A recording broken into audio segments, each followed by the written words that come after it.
Hello friends, मेरा नाम है सुनील बोराना। मेरे चैनल का नाम है के इलेक्ट्रिकल।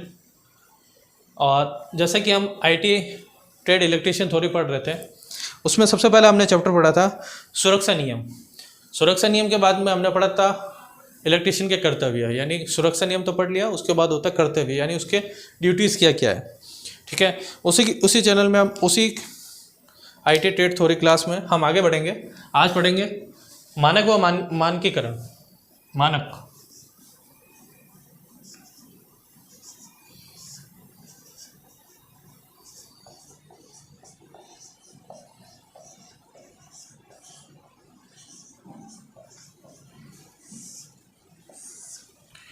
मानक व मानकीकरण क्या होता है कि किसी भी कार्य को करने से पहले हमारे कुछ मापदंड होते हैं। जैसे कि हमारे जो फूड बनाते हैं तो उसमें भी हम एक मानक रखते हैं कि भाई उसमें इतने इतने टाइप में इतना मसाला मिलाएंगे तो ऐसा होता है। ठीक है, तो उसी तरह हमारे जो ट्रेड है इलेक्ट्रिशियन, उसमें मानक होता है, यानी इसी स्टैंडर्ड पे कार्य करना होता है। मानक यानी उसका स्टैंडर्ड, कि भाई इसी स्टैंडर्ड पे आपको कार्य करना है, उससे नीचे नहीं जाना है। आप उसको अपग्रेड कर सकते हो बट उसके नीचे नहीं जाना है। एक मानक बना रखा है, भाई इससे नीचे तो नहीं होना चाहिए। नीचे का मेरा इन द सेंस कहने का मतलब है कि जो हमारे नियम बना रखे हैं, मानक का मतलब ये होता है स्टैंडर्ड। स्टैंडर्ड, ठीक है।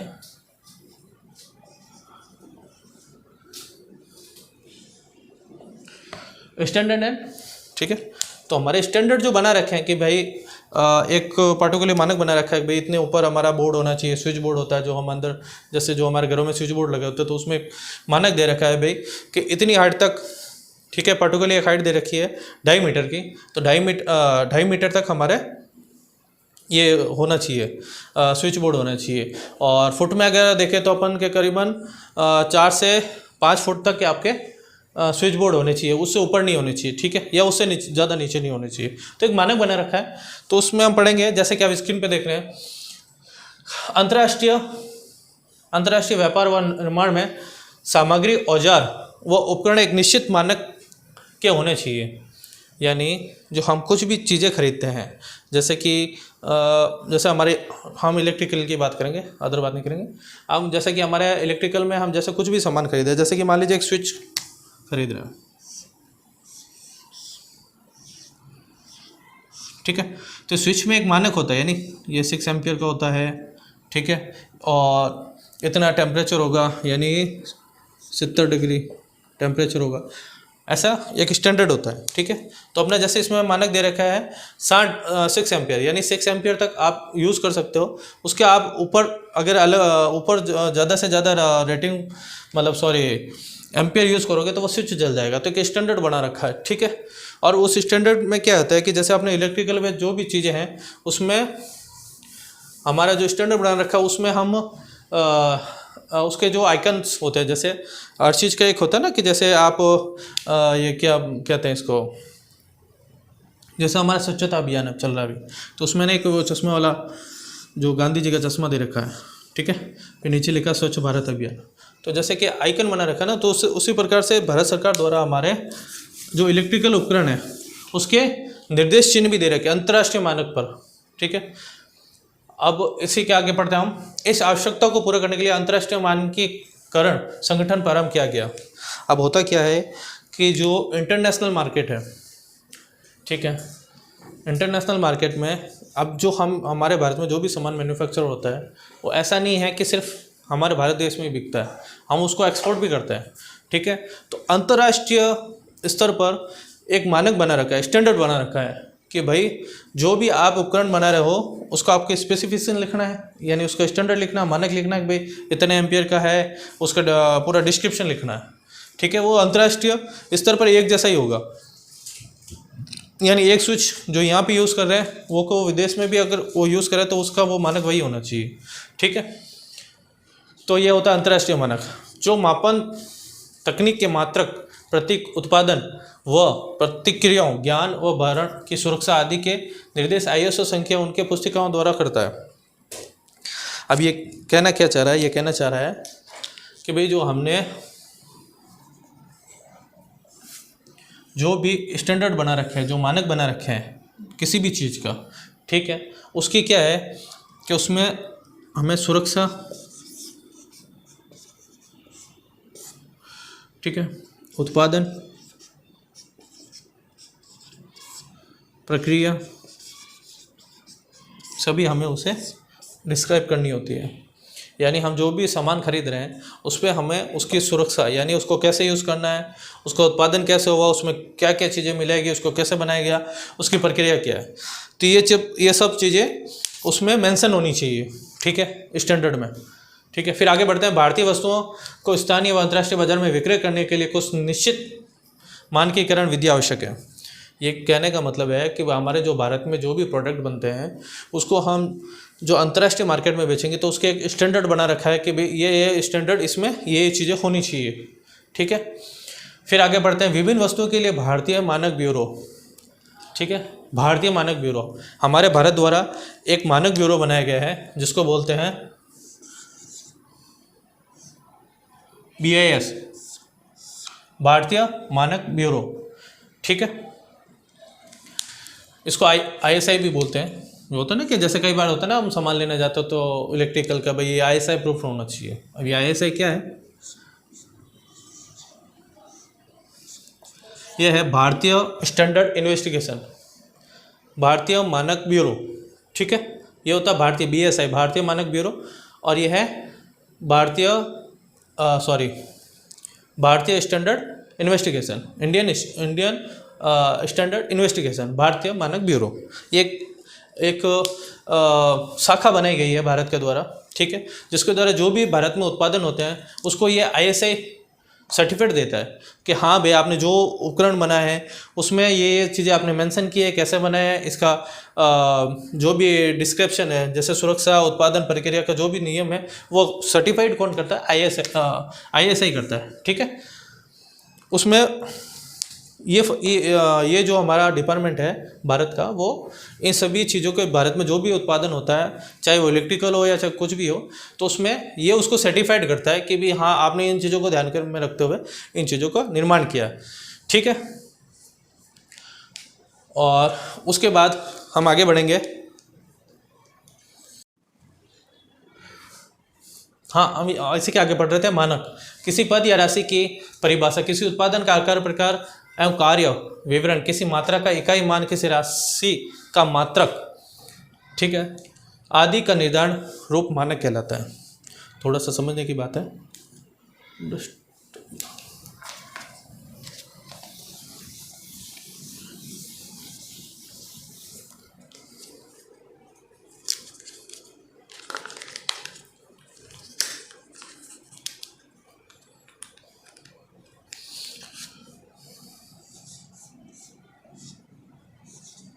मानक क्या है?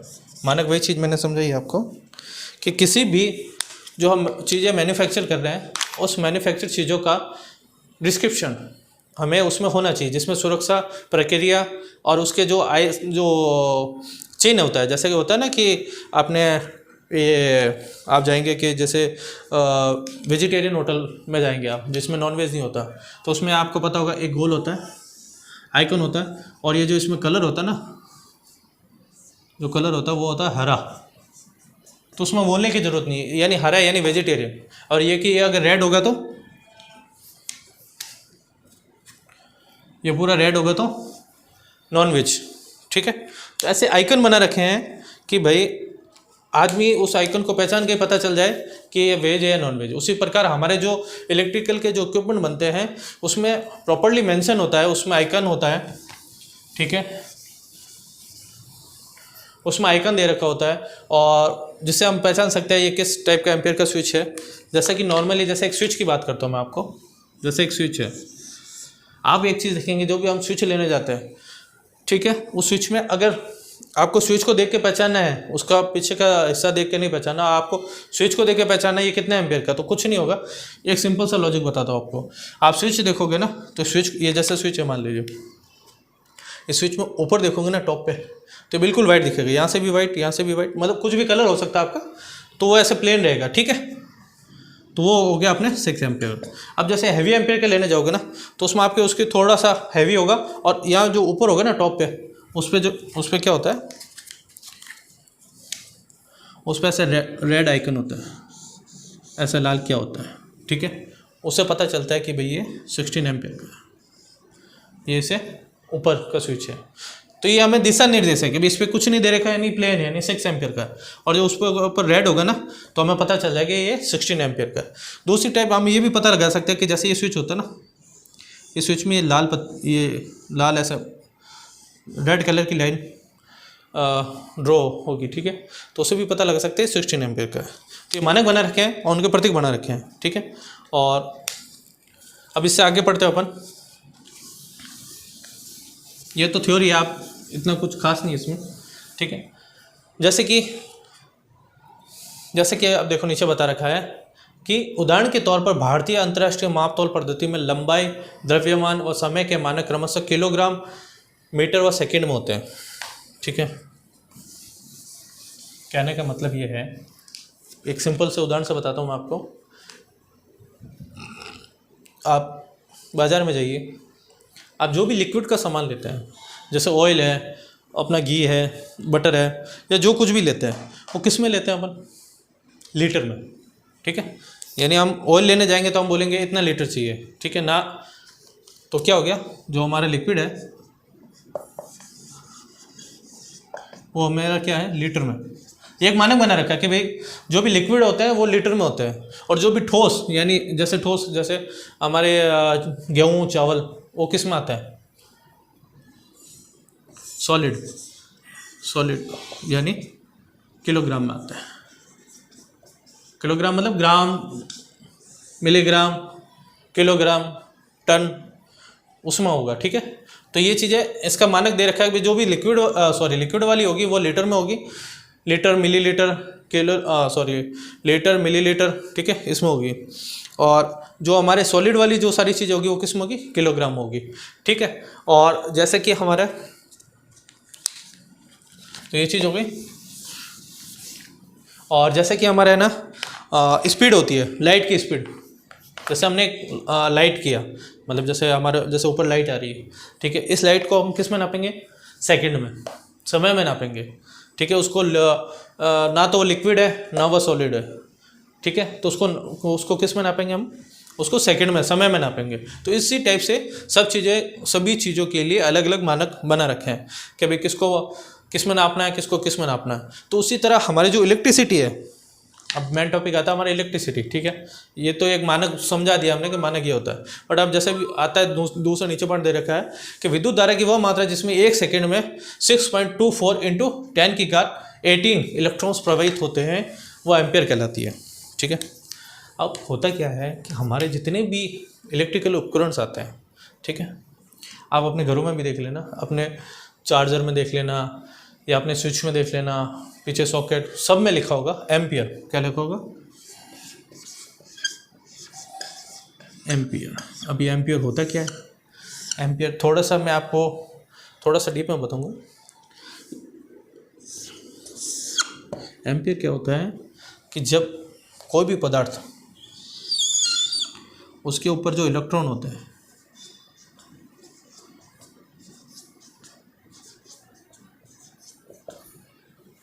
इलेक्ट्रॉन जो प्रवाहित होते हैं ना, ठीक है, जो उसकी जो क्षमता है उसमें कितने इलेक्ट्रॉन प्रवाहित हो रहे हैं और कितने गति से हो रहे हैं, तो उसको नापने के लिए एम्पियर हम काम में लेते हैं, ठीक है। उसकी जो इकाई है वो एम्पियर होती है, ठीक है। इलेक्ट्रॉन प्रवाह, अब इलेक्ट्रॉन कैसे, जैसे आप मान लीजिए कोई भी वायर है, ये मान लीजिए वायर है, इस वायर में जो आपकी इलेक्ट्रिसिटी चलती है ना, वो उसके अंदर होकर नहीं जाती है, वो उसके आसपास में जाती है, ठीक है। कोई भी जैसे चालक होगा ना, उस पर इलेक्ट्रॉन होंगे वो आसपास में होंगे, ठीक है, उसके अंदर से होके नहीं जाते हैं, ये चीज़ आप मान के चलिए, ठीक है।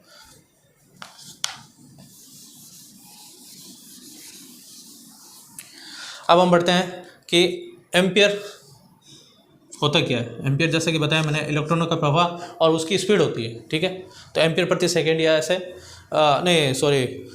एम्पियर वो होगा जो इलेक्ट्रॉनों की प्रवाहित होते हैं, उसको एम्पियर बोलते हैं, ठीक है। और ये कितने, 1 एम्पियर, हम जैसे शुरुआत करते हैं किसी छोटी इकाई से, तो हम शुरुआत किससे कर रहे हैं? 1 एम्पियर से, ठीक है। अब 1 एम्पियर में इलेक्ट्रॉन कितने होते हैं, तो हमने पार्टिकुलरली जो वैज्ञानिक है उन्होंने निकाला था 6.24 इंटू 10 का रेशियो 18। आप समझ गए? यानी 6.24 को मल्टीप्लाई बाय 10⁻18 यानी 2 3 4 5 6 7 8 9 10 11 12 14 15 16 18 यानी 18 यानी इतनी संख्याओं को 6.2 से मल्टीप्लाई करेंगे, जो भी रिजल्ट आएगा ना वो 1 एम्पियर के बराबर होता है। यानी उतने इलेक्ट्रॉन्स जब प्रवाहित होते हैं तो उसका मान कितना होता है? 1 एम्पियर। ठीक है। इसी प्रकार अन्य वैद्युतिक एवं यांत्रिक मानक निर्धारण किया गया है। ठीक है। इससे आगे चलते हैं हम अब भाई।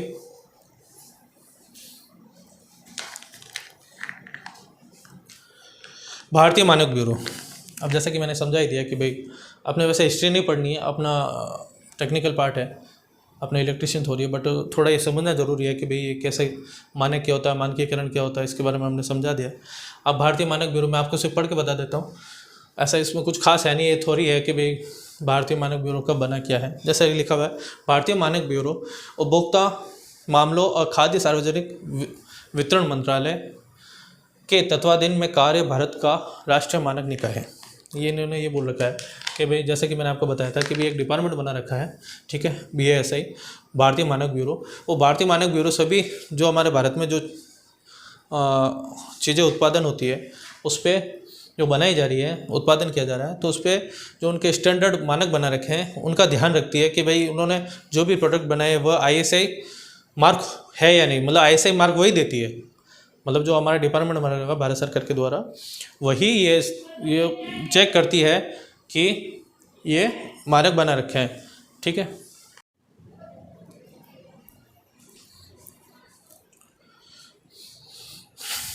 ओके।